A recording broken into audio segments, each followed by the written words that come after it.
The tier list has been officially released! Wow! So yeah, hey Alex, what's up? I guess ping won't be an issue. Probably not, no. Friend system and guild system. Yeah, it's a turn-based game, so even if you have a bit of ping, it should be a problem.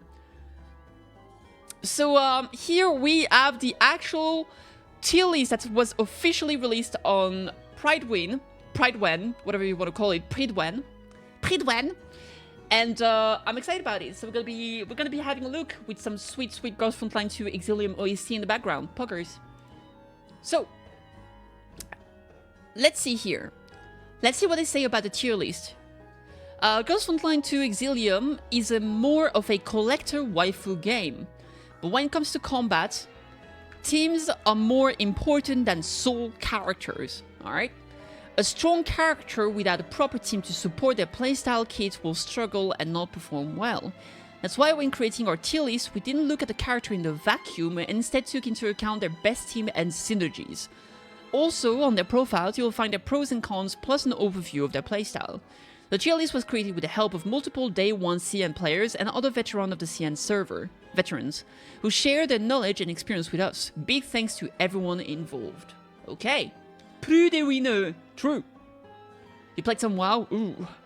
Damn. Both Global and CN. I think this one is only gonna be... Oh yeah, there's both of them. We'll have a look-sees. Global tier list focuses on early mid-game and shows the impact of the character on the progression through various PvE modes. Assumes non-optimal attachments and only keys available early. PvP performance isn't included in the rating. Okay. CN tier list focuses on the late end game and takes into account the performance of characters there based on how well they fit the current meta. Assumes optimal attachments, builds, and best key setup. PvP performance isn't included in the rating. Okay. Categories. Damage dealer. Characters whose main role is to deal damage during the battle, and that's their primary role. Amplifiers. Characters who help allies with buffs or hinder enemies with debuffs as their primary role. Healers. Characters who focus on keeping their allies alive via heals or shields, but they also can provide buff, but to a lesser degree than amplifiers. Tanks. Characters who are there to take the enemy's attention and keep their allies alive. Please keep in mind some characters could fit multiple categories, for example Suomi, and in that case we have picked the primary role they fill in combat as their default category. Fair enough. Special tags. Character with the link tab in the top left corner requires specific teammate to perform at their full potential. If you can't give them who they want, they will perform below the rating given to them. We will soon provide a list of all very important synergy pairings. Naruhodo.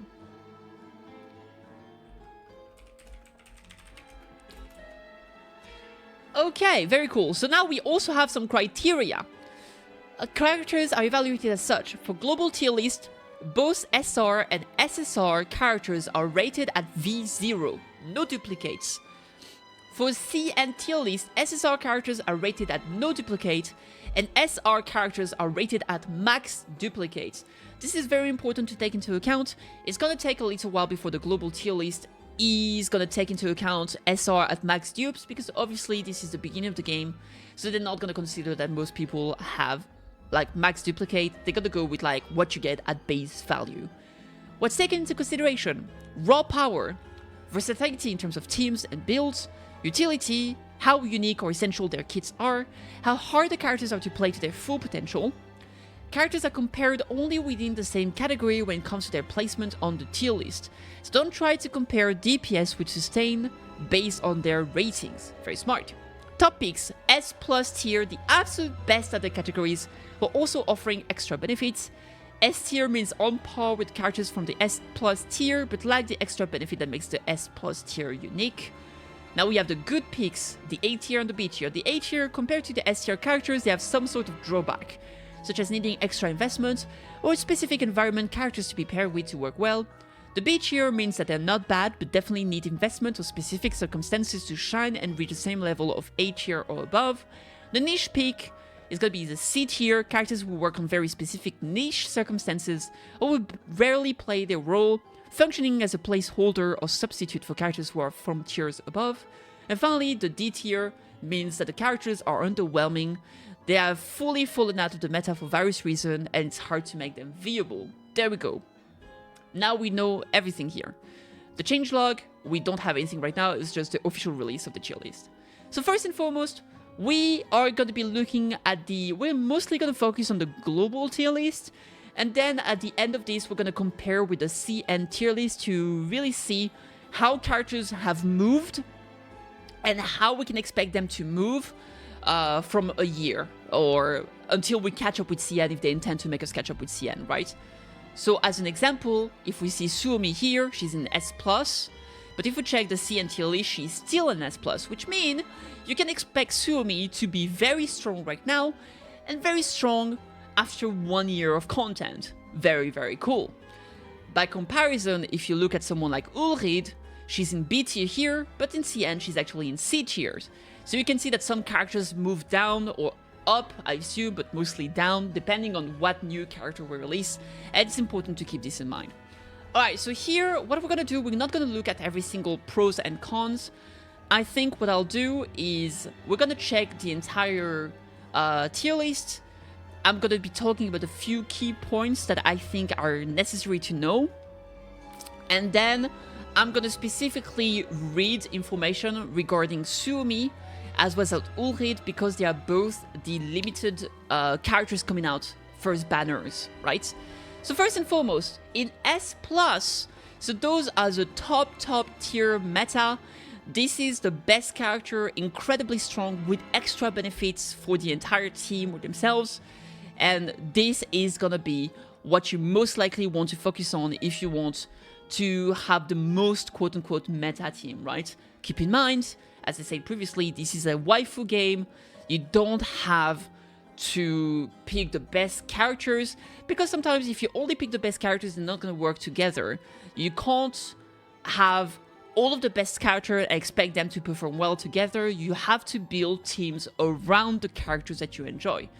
So if you don't like Suomi, don't pick her just because she's good. If you really like Ulrid, pull for Ulrid and build a team around her that's going to benefit from her, right? So that's just I know I'm saying this disclaimer so many times, but it's really important. Some people sometimes get lost in the sauce.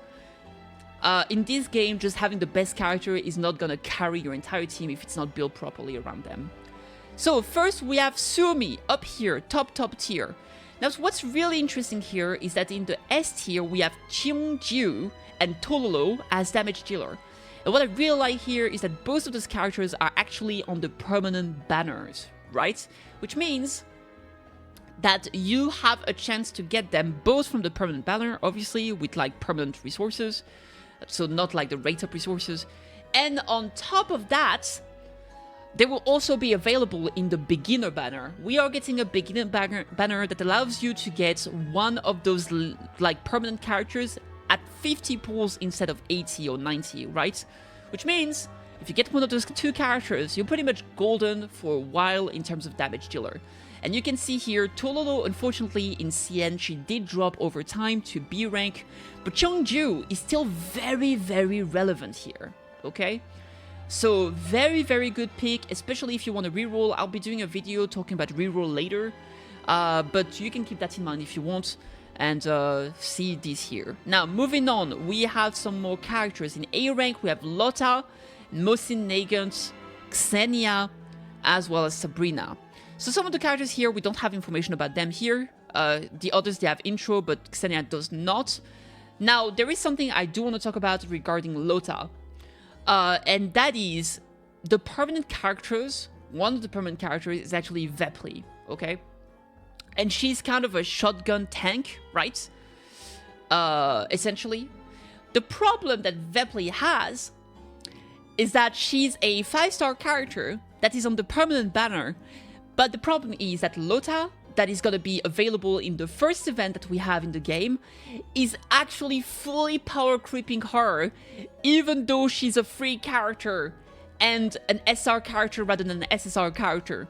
So if you really want to reroll, stay away from Vepli. There is no reason to get Vepli when freaking Lotta exists. And this is so unfortunate for Vepli. And what's even worse compared to the CN version is that Vepli, Lotta didn't replace her right away, because Lotta ended up coming out later with one of the events. but because of how they're scheduling the global release, that event is actually the first event we're getting compared to them when they got it in the summer or something.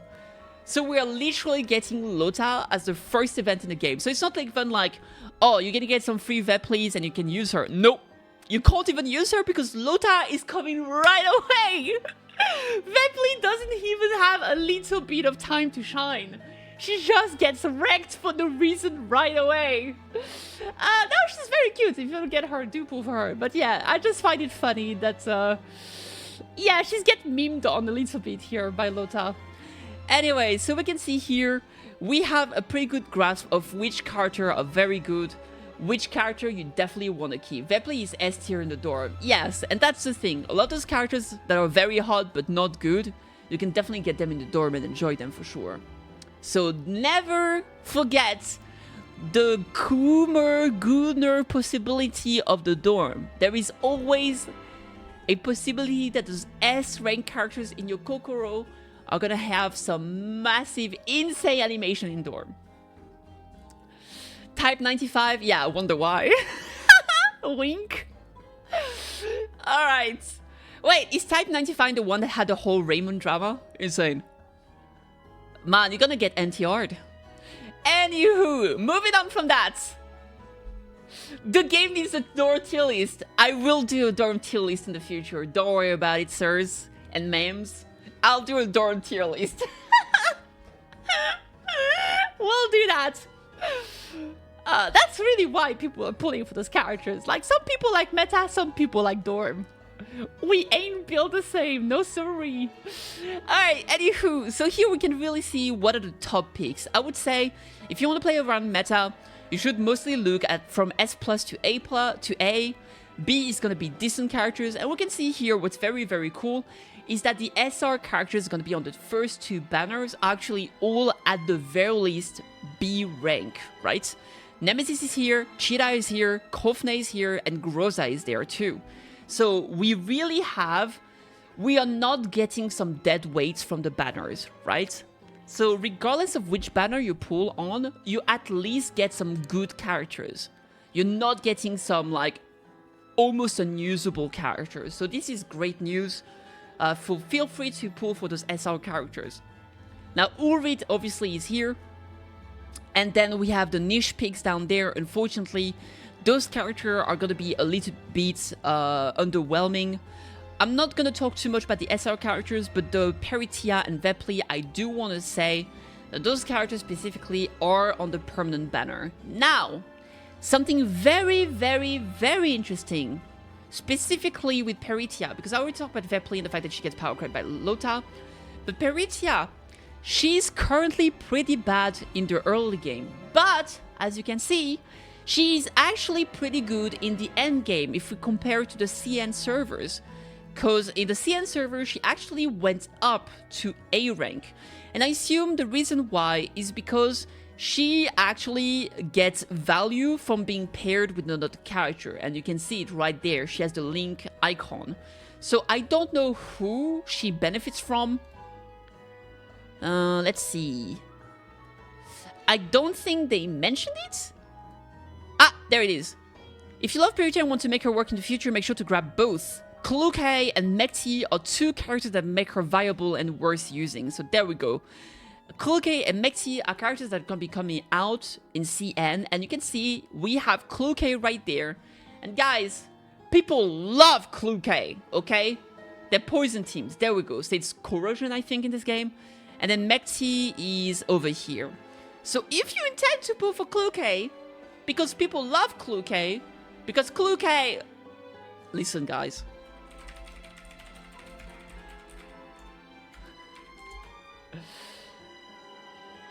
This girl here is looking absolutely fantastic. And,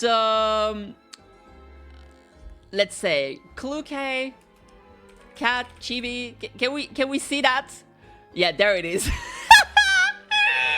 People love Kluke, okay? People absolutely love her. And the reason why is this right there. She's the meme of the girls' frontline community. She has cats. And she's not afraid to use them, alright?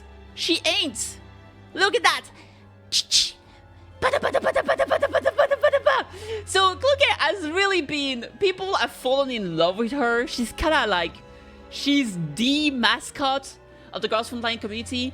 I think she exists in a neural network, right?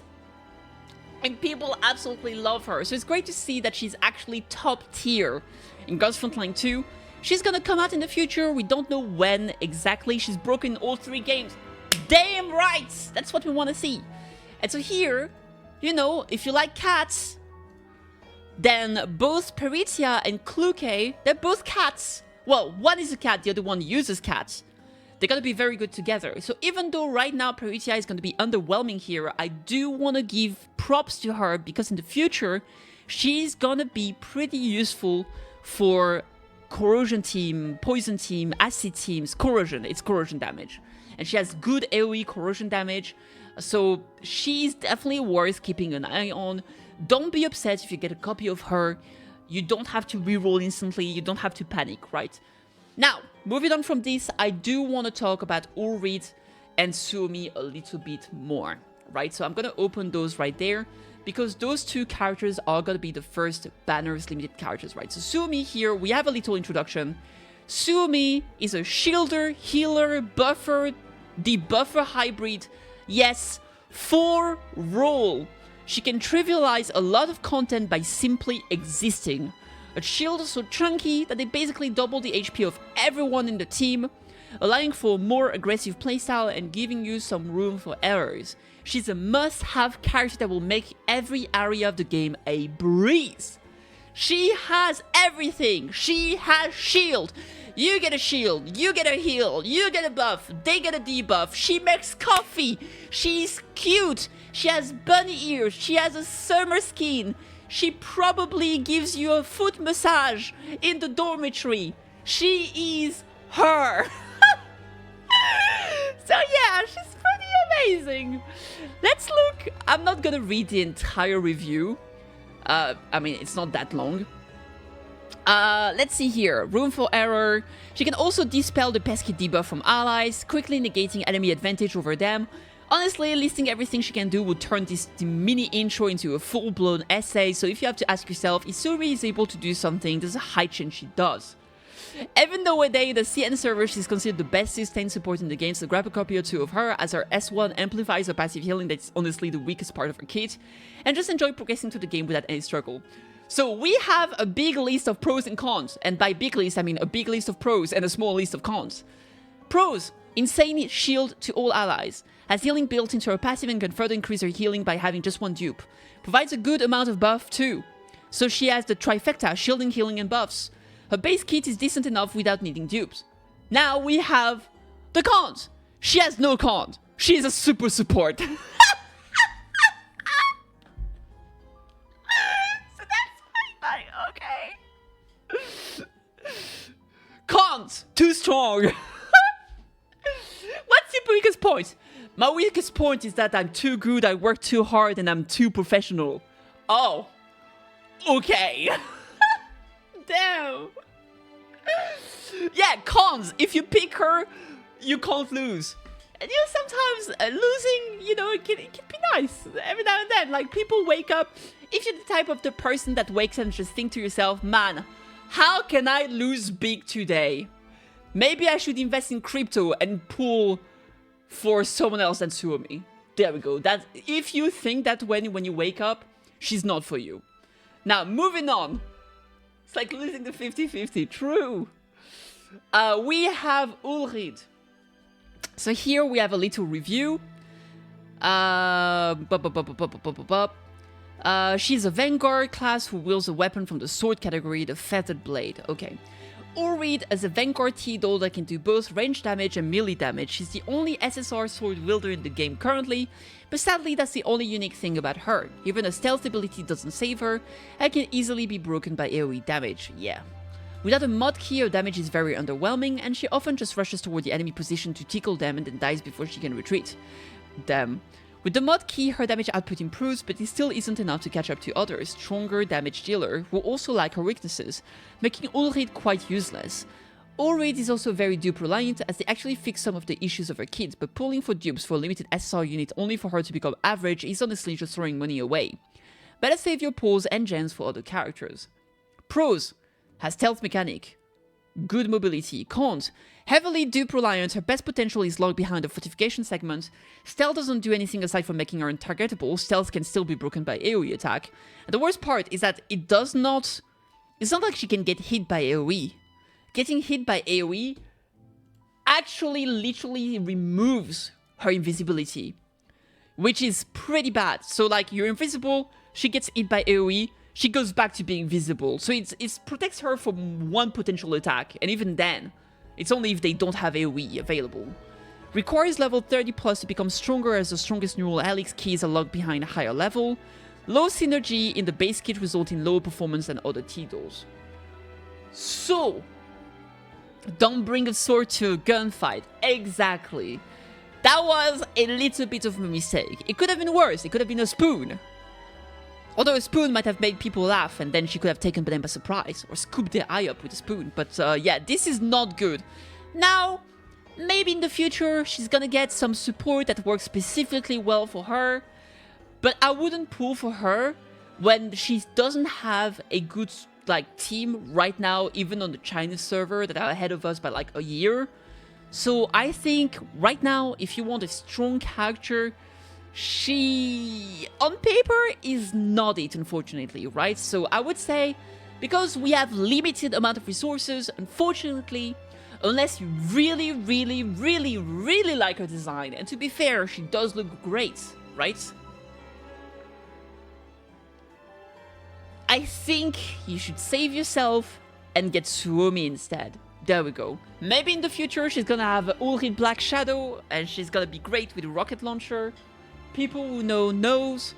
And there we go. So overall, I think Suomi is gonna be the better pick for the banner. Now, what I want to talk about real quick before ending this is that essentially, if we look at the tier list here, we have some very, very good things going on here. Suomi, top of the meta, first banner.